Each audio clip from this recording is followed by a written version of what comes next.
अस्सलाम वालेकुम। Spanish driving licence की एक और वीडियो के साथ मैं हूं विकास अकरम। दोस्तों, आज की इस वीडियो में हम सॉल्व करेंगे देखेते का टेस्ट नंबर 8 और उसका पार्ट्स नंबर 2।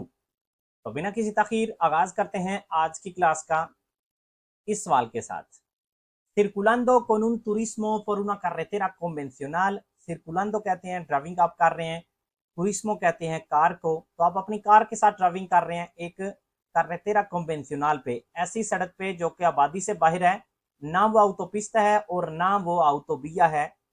तो उसमें cuál será la velocidad máxima para adelantar, overtaking के लिए मैक्सिमम स्पीड क्या होगी।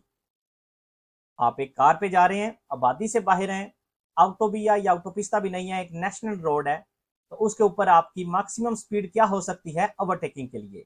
ऑप्शन ए 90, ऑप्शन बी 100 और उसके बाद ओवरटेकिंग के लिए 20 और एक्स्ट्रा कर लें, और सी कह रहा है जी 120 और ओवरटेकिंग के लिए 20 और ऐड कर लें। तो इसका सही जवाब क्या है? इसका सही जवाब है ऑप्शन ए। 90 आपकी मैक्सिमम स्पीड है आबादी से बाहर नेशनल रोड पे, और ओवरटेकिंग के लिए जो आपको 20 किलोमीटर एक्स्ट्रा दिए जाते थे वो भी नहीं है, मतलब मैक्सिमम आपकी स्पीड 90 है, चाहे आप ओवरटेक करना चाहें या ना। अगला सवाल है que debemos hacer a la vista de esta señal। इस साइन बोर्ड को देख के हमें क्या करना चाहिए। Option A apagar las luces de corto alcance, छोटी जो लाइटें होती हैं वो बंद कर दें। Option B usar obligatoriamente las luces de corto o largo alcance, छोटी या बड़ी लाइटें लाजमी तौर पे ऑन करें। और option C mantener encendido el alumbrado de cruce si las circunstancias de visibilidad así lo imponen। अगर आपको ये साइन बोर्ड देखने के बाद आपके सामने ऐसा मौसम है जिसमें आपको लगता है कि आपको बंद कर देनी चाहिए, बिल्कुल आपको सही नजर आ रहा है तो बंद कर दें, और अगर आपको लगता है कि ऑन करनी चाहिए तो आप अपनी मर्जी से उनको ऑन रख सकते हैं। जब ये गोल शक्ल में नहीं होता तो आपके लिए लाजमी करार नहीं देता, और वैसे भी आपको यहाँ पे सवालिया निशान भी नजर आ रहा है, मतलब जरूरत है तो ऑन कर लें वरना लाजमी नहीं है। तो इस वजह से सही जवाब है इसका ऑप्शन सी। अगला सवाल, podremos efectuar una detención circulando por una autopista।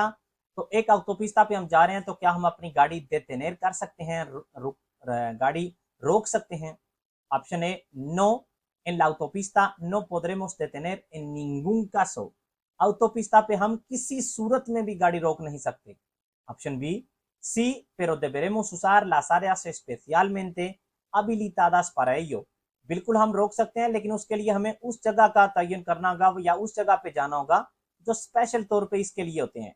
या आप ऑटोपिस्ता पे जा रहे हैं और आपके सामने एक बोर्ड आता है कि अगर आप रेस्ट करना चाहते हैं तो यहाँ आके कर लें, तो उस जगह पे आप रोक सकते हैं, वैसे नहीं। और ऑप्शन सी कह रहा है जी बिल्कुल आप रोक सकते हैं। तो इसका सही जवाब है ऑप्शन बी, बिल्कुल आप रोक सकते हैं, लेकिन वैसे एक ऑटोपिस्ता पे जाते हुए उसी वक्त नहीं, आपने उस जगह पे जाना है जहां पे ऐसी सहूलत आपको मुहैया की गई है।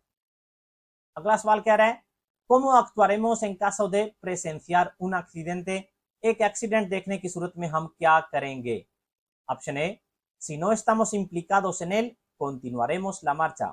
अगर हम उसमें इम्प्लिकादो नहीं है, इम्प्लिकादो का मतलब है कि उस एक्सीडेंट में हम मुलविस नहीं है, तो हम नहीं रुकेंगे। Option B primero avisaremos a las autoridades, authorities को हम इतला करेंगे। luego socorreremos a las víctimas, जो जख्मी है उनको बचाएंगे। evacuándolos lo más rápidamente posible, जल्द से जल्द उनको वहां से हटा के। और ऑप्शन सी कह रहा है adoptaremos las medidas para restablecer la seguridad de la circulación, pediremos auxilio y socorreremos a los heridos। मतलब सबसे पहले हम अपनी जो ट्रैफिक है उसको रवां दवा करेंगे, जो ट्रैफिक रुकी हुई है उसको चलाएंगे, बाद में टेलीफोन करेंगे ताकि एम्बुलेंस वगैरह आए, और एंड पे जो जख्मी है उनको बचाएंगे। तो सही जवाब क्या है? एक्सीडेंट की सूरत में सबसे पहले आपने जो ट्रैफिक है, मतलब ये चीज बचाने के लिए कि इस तरह का कोई और एक्सीडेंट ना हो, उस सबसे पहले आपने उस जगह को महफूज करना है। दूसरे नंबर पे आपने अथॉरिटीज को कॉल करनी है। अथॉरिटीज मतलब आप इमरजेंसी की जितने भी नंबर्स हैं आपने उनसे राबिता करना है, चाहे आप पुलिस से करें चाहे आप एम्बुलेंस से करें, जिसकी जरूरत हो। और एंड पे आपने जख्मियों की तरफ जाना है। अगर आप ये पहले जख्मियों की तरफ जाएंगे तो सिचुएशन इस तरह की होती है ट्रैफिक की, उस वक्त और भी एक्सीडेंट हो सकते हैं। इस वजह से सबसे पहले आपने उस जगह को महफूज करना है। अगला सवाल, ¿cuál será la velocidad máxima a la que se podrá circular por esta vía? ये जो फोटो में आपको नजर आ रही है सड़क, इसमें मैक्सिमम आप किस स्पीड के साथ गाड़ी चला सकेंगे, 90, 100 या 60? तो ये आपको आबादी के अंदर नजर आ रही है, बाहर, तो क्योंकि ये आबादी से बाहर है, तो आबादी से बाहर ऐसा रोड जो कि ऑटोपिस्ता और ऑटोविया नहीं, जो कि हमें नजर आ रहा है कि ये नहीं है, तो उसमें आपकी मैक्सिमम स्पीड क्या होगी? तो मैक्सिमम स्पीड आबादी से बाहर स्पीड, नॉर्मल स्पीड है 90। तो इसका मतलब है, इसका सही जवाब है ऑप्शन ए। आमतौर पे यहाँ पे हमें वो क्लारिफिकार करते हैं कि आप अपनी कार के साथ हैं, अपनी बस के साथ हैं या ट्रॉले के साथ हैं। तो क्योंकि ये लाइसेंस कार का लाइसेंस है, तो जब कुछ भी नहीं कहा जाता तो हमें ये समझ लेना चाहिए कि कार की बात हो रही है। अगला सवाल, dadas las circunstancias, ये जो सूरत हाल हमें नजर आ रही है, podremos adelantar al vehículo que nos precede, तो जो हमारे सामने गाड़ी जा रही है इसको हम ओवरटेक कर सकते हैं या नहीं? ऑप्शन ए कह रहा है सी, puesto que aún no hemos llegado a la altura de la señal que lo prohíbe, बिल्कुल हम कर सकते हैं क्योंकि अभी तक हम उस साइन बोर्ड तक नहीं पहुंचे जो कि ये हमें नजर आ रहा है, जो कि इस चीज को ममनू करार दे रहा है। और ऑप्शन बी कह रहा है no, porque finalizaríamos en el adelantamiento en zona que lo prohíbe, नहीं कर सकते क्योंकि जब हम ओवरटेकिंग खत्म करेंगे तो हम उस जगह पे होंगे जहां पे ओवरटेकिंग ममनू है। और ऑप्शन सी कह रहा है नहीं, हम नहीं कर सकते, porque hay una línea continua que nos prohíbe rebasarla, हम नहीं कर सकते क्योंकि बेशक अभी तक हम इस साइन बोर्ड तक नहीं पहुंचे, लेकिन हमारे लेफ्ट पे जो लाइन है ये कंटिन्यू है, तो बेशक साइन बोर्ड हमें नजर नहीं आ रहा या हमसे अभी तक फासले पे है, ये लाइन हमें ममनू करार दे रही है कि हम ओवरटेकिंग करें। तो इस वजह से सही जवाब भी यही है, ऑप्शन सी, नो, porque hay una línea continua que nos prohíbe rebasarla। अगला सवाल, a partir de esta señal, ये साइन बोर्ड देखते हुए, option A, se aconseja no sobrepasar los 30 kilómetros y tendrán prioridad los peatones। अकोंसेखार किया जा रहा है, मशवरा दिया जा रहा है कि ये बेहतर है कि आप 30 की स्पीड से कम ही गाड़ी रखें, और जो प्यातोनेस हैं, पैदल चलने वाले हैं, उनको यहाँ से गुजरने की प्रायोरिटी है, पहले उनको फुकियत है। Option B, está prohibido sobrepasar 30 kilómetros y tendrán prioridad peatones, क्योंकि यहाँ पे पहले पे कह रहा था aconseja, मतलब कहा जा रहा है कि बेहतर यही है कि 30 से कम स्पीड रखें, लेकिन नीचे के आप देख सकते हैं कहा जा रहा है प्रोहिबिडो, ममनू है आपके लिए 30 से ऊपर जाना, और जो पैदल चलने वाले हैं उनको फुकियत है, वो पहले गुजरेंगे।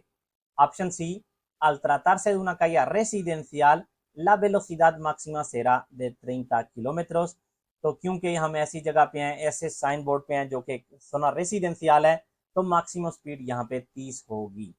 तो इसका सही जवाब आपको क्या लगता है? इसका सही जवाब है ऑप्शन बी। यहाँ पे हमें कह रहा है कि आप ऐसी जगह पे हैं जहाँ पे प्रियोरिटी पैदल चलने वालों को है और आपके लिए ममनू है, क्योंकि आप देख सकते हैं 30 के ऊपर ये रेड कलर का गोल शक्ल में है, तो इसका मतलब है कि आपको प्रोहिबिट किया जा रहा है, ममनू किया जा रहा है आपके लिए कि आप 30 से ज्यादा स्पीड गाड़ी की रखें। और प्रायोरिटी, क्योंकि ये जो आपको नजर आ रहा है बड़े वाला, इसका मतलब है कि जो प्यातोनेस हैं, आप सोना रेसिडेंशियल में है और पैदल चलने वालों को फुकियत है। अगला सवाल, ¿cuál es el principal factor en la causa de accidentes? Accidents में जितने भी एक्सीडेंट्स होते हैं उनमें मेन रीजन क्या होता है? Option A, el estado de la vía, सड़क की हालत। Option B, el estado de conservación del vehículo, गाड़ी की मेंटेनेंस।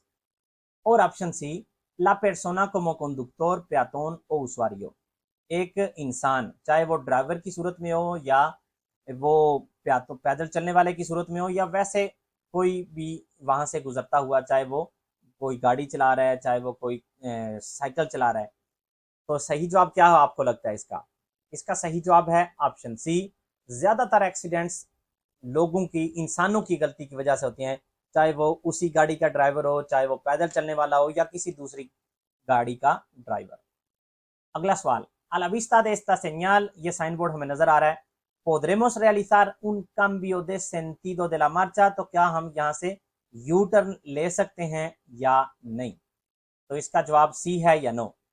तो इसका जवाब है नो, क्योंकि ये साइन बोर्ड गोल शक्ल में है तो हमें कह रहा है सिर्फ और सिर्फ आप ये दो चीजें कर सकते हैं, सामने जा सकते हैं या लेफ्ट मुड़ सकते हैं, कोई और चीज आप नहीं कर सकते। और हमारा आज का आखिरी सवाल, en esta curva de visibilidad reducida, ये जो आपको नजर आ रही है एक मोड़ जिसमें हमें सही तरह से दिखाई नहीं दे रहा, no hay señales que prohíban el adelantamiento, कोई भी इस तरह का साइन बोर्ड नहीं है जो कि हमें ओवरटेकिंग से रोके, y está señalizada con marcas longitudinales discontinuas, और सड़क पे भी हमें ये जो कंटिन्यू लाइन नहीं है, डिसकंटिन्यू है, से परमिटे adelantamiento, तो क्या हम यहाँ ओवरटेकिंग कर सकते हैं या नहीं? Option A C, porque las marcas viales me lo permiten, बिल्कुल कर सकते हैं क्योंकि सड़क के ऊपर जो निशान है वो मुझे इजाजत दे रहे हैं। Option B C, si no veo vehículos en sentido contrario, बिल्कुल कर सकता हूं अगर दूसरी जानिब से मुझे कोई गाड़ी नजर नहीं आ रही। और ऑप्शन सी कह रहा है no, si se invade el sentido contrario, बिल्कुल नहीं अगर मैं दूसरी साइड पे, मतलब जो सामने से गाड़ियां जिस ट्रैक में आती हैं अगर वहां मुझे जाना पड़े तो फिर ये ओवरटेकिंग मैं नहीं कर सकता। तो इसका सही जवाब भी यही है। बेशक हमें नजर आ रहा है कि ये लाइन भी हमें इजाजत दे रही है, कोई साइन बोर्ड भी नहीं है कि हमें प्रोहिबिट करे, लेकिन अगर हम ऐसी सिचुएशन में हैं जहां पे हमें नजर सही नहीं आ रहा तो वहां पे ओवरटेकिंग हम सिर्फ उसी सूरत में कर सकते हैं जब हमारी गाड़ी दूसरी साइड पे ना जाए। मतलब हमने किसी साइकिल को, अब तो साइकिल वाले को भी करने के लिए दूसरी साइड पे जाना लाजमी है, लेकिन कोई छोटी सी चीज ऐसी है या कोई चीज ऐसी पड़ी हुई है जिसको हमने दूसरी साइड पे जिससे गुजरना है, तो हम वो कर सकेंगे उस सूरत में जब तक हम दूसरी साइड वाले ट्रैक में ना जाएं। ये सिर्फ उस सूरत में लागू होगा जब कोई भी सड़क हो या कोई भी कुर्बा हो, कोई भी मोड़ हो जहां पे विजिबिलिटी सही ना हो, हम सही तरह से हमें नजर ना आ रहा हो। और इसके साथ करते हैं जी आज की क्लास का अख्ताम। उम्मीद करता हूं कि आपको कुछ ना कुछ नया सीखने को जरूर मिला होगा। मिलते हैं अगली वीडियो में इंशाल्लाह किसी नए टॉपिक के साथ, तब तक के लिए अल्लाह हाफिज।